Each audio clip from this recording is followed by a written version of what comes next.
Hello everyone, good morning. My name is Rajiv. हम लोग आज हिस्ट्री में पढ़ेंगे ब्रिटिश ईस्ट इंडिया कंपनी का आगमन, BEIC, राइट।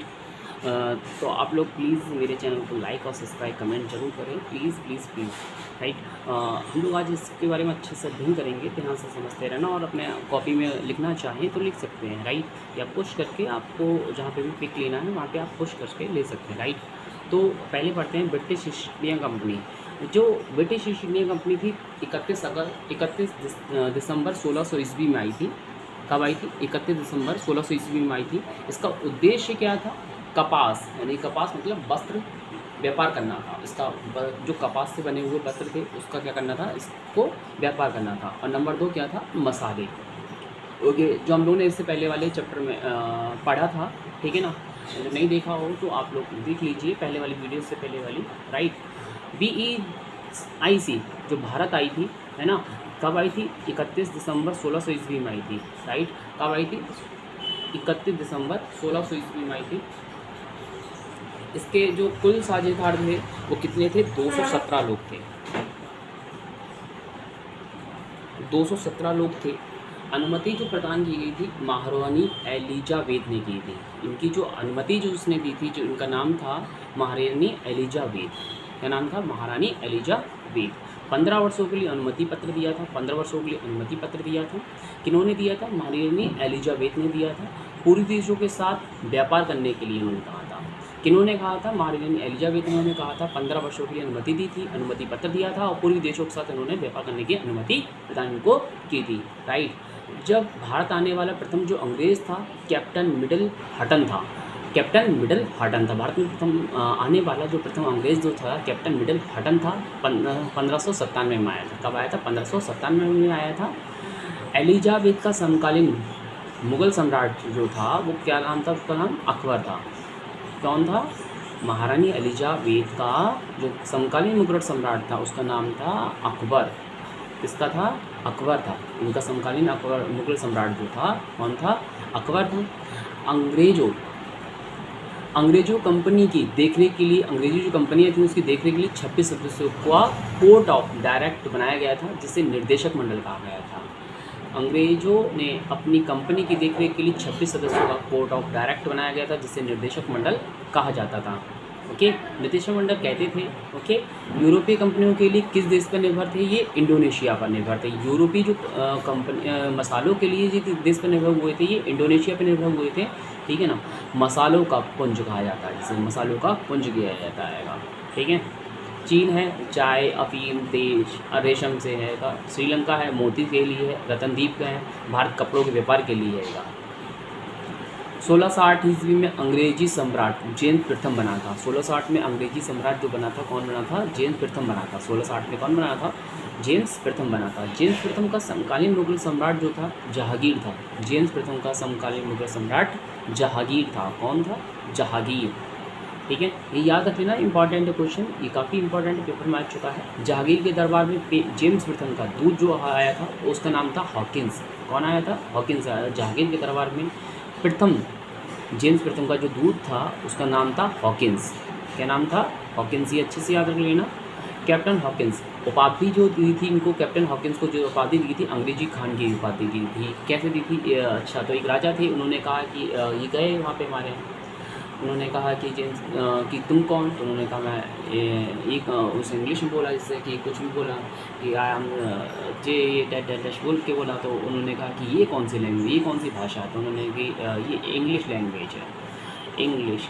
तो इन्होंने उनका नाम दे दिया, अंग्रेजी खान की उपाधि दी थी। कैप्टन हॉकिंस को उपाधि दी थी। इस टाइप से कहानी सुनी जाती है ये, राइट। अंग्रेजी खान की तब से इनको ऐसी उपाधि मिली थी। मनसब 1400 का मनसब इनको दिया गया था, ठीक है। जहांगीर के यहाँ आने वाला प्रथम जो अंग्रेज़ था, कौन था?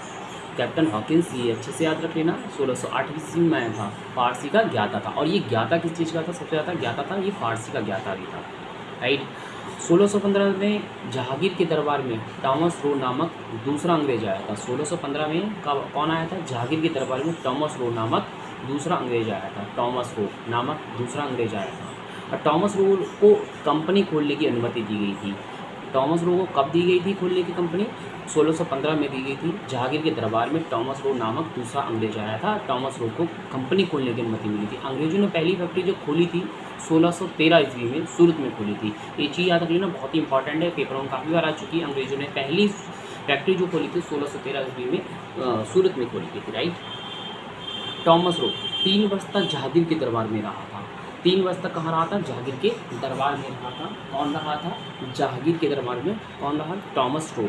कब तक रहा? कितने वर्ष तक रहा? 3 वर्ष तक। ये अच्छे से रखना। यह मांडू व इलाहाबाद का राजदूत भी नियुक्त किया गया था। यह मांडू और इलाहाबाद का राजदूत भी नियुक्त किया गया था। दूसरी जो फैक्ट्री खोली गई थी मछलीपट्टनम में खोली गई थी, स्थापित की। दूसरी कहाँ खोली गई थी? मछलीपट्टनम में स्थापित की गई थी, ओके। और पहली हुई थी हमारी 1613 ईस्वी में सूरत में, पहली 1613 में, और दूसरी कहाँ थी? मछलीपट्टनम में स्थापित की गई थी। टॉमस रो ने भड़ोच, आगरा, अहमदाबाद में 1618 तक अनेक फैक्ट्रियाँ स्थापित कर दी। टॉमस रो ने भड़ोच, आगरा, अहमदाबाद में 1618 तक अनेक फैक्ट्रियाँ स्थापित कर दी गई थी, राइट। अंग्रेजों द्वारा स्थापित प्रमुख नगर जो है कौन कौन से हैं? नंबर 1 है 1640 में Madras, Saint Fort George Francis Day ने की थी। Saint Fort George Francis Day ने की थी। 1640 में मद्रास में खोली गई थी। सेंट फोर्ट जॉर्ज ने खोली थी, फ्रांसिस डे ने की थी। और 1651 में हुगली में हुई थी। ये ब्रिजमैन नामक अंग्रेज ने स्थापित की गई थी 1651 में हुगली में। 1651 में कहाँ थी? हुगली में ब्रिजमैन नामक अंग्रेज ने स्थापित की थी, ब्रिजमैन, राइट। ये याद रख लेना बहुत अच्छे से। 1677 में बॉम्बे में खोली गई थी। इसका नाम था गेराल्ड अंगियार ने की थी। 1670 में बॉम्बे में खोली गई थी, गेराल्ड अंगियार ने की थी इसकी स्थापना, राइट। 1696 में कोलकाता में फोर्ट विलियम ने की थी। और इसका जो संस्थापक थे जॉब चारनॉक थे। कौन थे? जॉब चारनॉक थे। कोलकाता में इसके जो जमींदार थे वो कौन थे? अजीमुशान। 3 गाँवों का जमींदार था। कौन था? अजीमुशान 3 गाँवों का जमींदार था। कहाँ का जमींदार था? वो कालीकता, सुतानती, गोविंदपुर। कालीकता, सुतानती, गोविंदपुर। ये याद रख लेना, 3 गाँवों का जमीन था, कालीकता, सुतानती, गोविंदपुर, राइट। ये अच्छे से याद कर लेना, समझ लेना, कर लेना, कॉपी में पुट डाउन कर लेना। 1667 में औरंगजेब ने अंग्रेज़ों को बंगाल में व्यापार करने की अनुमति दी थी। 1667 में कब दी थी? 1667 में औरंगजेब ने अंग्रेज़ों को बंगाल में व्यापार करने की अनुमति प्रदान की थी। फारूक सियर एक था घृणित कायर था। घृणित कायर 1615 में डॉक्टर हैमिल्टन ने इसको उपाधि दी थी। 1615 में डॉक्टर हैमिल्टन। फारूक सियर ने अंग्रेज़ों को बंगाल से मुक्त कर दिया, यानी कि टैक्स मुक्त कर दिया था, व्यापार की अनुमति दी थी। फारूक सियर ने अंग्रेज़ों को बंगाल से क्या कर दिया था? कर मुक्त, यानी कि टैक्स फ्री व्यापार की अनुमति प्रदान कर दी थी इन्होंने, फारूक सियर ने, ठीक है। इतिहासकार कौन थे इसके? ओम्स। इसे मैग्ना कार्टा भी कहा जाता है। इतिहासकार इनके जो थे कौन थे? ओम्स। इसे क्या कहा जाता है? मैग्ना कार्टा भी कहा जाता है। प्लीज़ चैनल को लाइक, सब्सक्राइब, कमेंट जरूर करें। आपके बिना हमारा चैनल कुछ भी नहीं है और हम कुछ भी नहीं हैं। हमें इससे प्रेरणा मिलती है कि हम आपको वीडियो डालते रहें और आपको कंटेंट अच्छा सा फ्री में प्रोवाइड कराते रहें। Thank you.